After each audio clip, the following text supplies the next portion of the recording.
নমস্কার, আমি শুভঙ্কর দাস, সার্টিফাইড নিম থেরাপি প্র্যাকটিশনার এবং ইন্টিগ্রেটেড মেডিসিন এক্সপার্ট। আজ আমি আবার এসেছি, আমার এক পেশেন্টের রিপোর্ট নিয়ে এসেছি। তার নাম শ্রী বিমল পাল। উনি ভদ্রেশ্বর মানকুণ্ডুর সাইডেতে থাকেন। উনি আমার কাছে যখন এসেছিলেন, আজ থেকে 5-6 মাস আগে এসেছিলেন, তখন ওনার বিভিন্ন ধরনের কমপ্লিকেশান ছিল। সেটা আপনারা ওনার মুখ থেকেই সম্পূর্ণভাবে শুনবেন।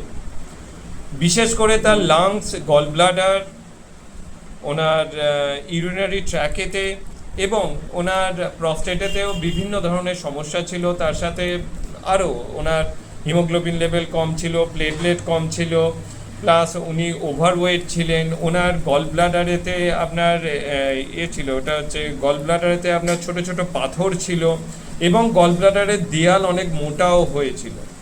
তো সেই পাথর বেরোনোর ঘটনা উনি ওনার মুখেতে বলবেন, যেটা উনি নিজেও দেখেছিলেন।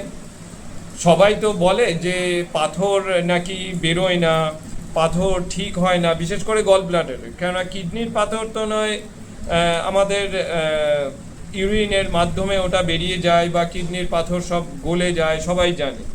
কিন্তু গল ব্লাডারের পাথরও যে গলে যায় বা গল ব্লাডারের পাথরও যে বেরোয়, সেটা আপনারা এনার মুখ থেকেই শুনবেন। আর বাকি যা যা সমস্যা ছিল সেগুলো আপনারা বিমল পালের মুখ থেকেই শুনেন। নমস্কার, আমি বিমল পাল, মানকুণ্ড পালপাড়া নিবাসী। আমার শরীরে অনেক রোগ দেখা দিয়েছিল। অনেক ট্রিটমেন্ট করার পরে অনেক রকম ওষুধ আমি খেতাম। যেহেতু আমার ওয়েট অনেক হাই ছিল, তাতে আমার ফ্যাটি লিভার ছিল, গল ব্লাডার ছিল, কিডনিতে সিস্ট ছিল, প্রস্টেট ছিল, লাংসের প্রবলেম ছিল, হার্টের প্রবলেম ছিল, অনেক রকম। আমি 10-12 রকম ওষুধ খেতাম, ইনহেলার টানতাম। টানার পরে যখন আমার পিঠটা দেয়ালে ঠেকে গেল, তখন আমি আর কিছুই করতে পারছি না। দিনের পর দিন নিজেকে নিজের শয্যাশায়ীর মতন হয়ে যাচ্ছিলাম। তখন আমি আমার ছেলেই বলুন, যাই বলুন, আমার সব থেকে বড় প্রিয় জামাতা প্রসেনজিৎ পাঠক, সে আমাকে একটা অ্যাড্রেস দিল শ্রীরামপুরে। মিস্টার ডাক্তার শুভঙ্কর দাস মহাশয়ের খবর পাওয়া গেল। তখন সেখানে আমি আসলাম। আসার পরে দেখা গেল আমি 1 মাস প্রথম ট্রিটমেন্ট করলাম, আমি কিছুটা রিলিফ পেলাম। 2 মাস করলাম, 3 মাস করলাম। আজকে আমি 5 মাস করার পরে আমি জানতে পারলাম আমার শরীরে যে যত রোগ ছিল সবই কিছু নির্মূলের মুখে চলে গেছে, সবই চলে গেছে। এখন আমার কিডনি, যেটা মানুষ বলে গল ব্লাডারের স্টোন বেরোয় না, সেটাও আমি নিজের পটির মাধ্যমে বার করে দেখিয়ে দিয়েছি যে গল ব্লাডারের স্টোন বেরোয়।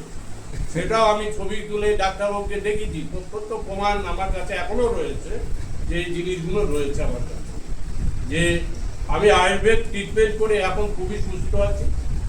আমার বয়স এখন 70 থেকে 72 বছর বয়স। আমি এই অবস্থায় নিজে অফিস করছি, সব কিছুই করছি। কিন্তু আপনারা যদি অ্যালোপ্যাথি ছেড়ে যদি আয়ুর্বেদেতে যান, খুবই ভালো হবে। কিন্তু আপনাদের চিন্তা ভাবনা আপনাদের কাছে। নমস্কার, আমার নাম বিমল পাল। ধন্যবাদ।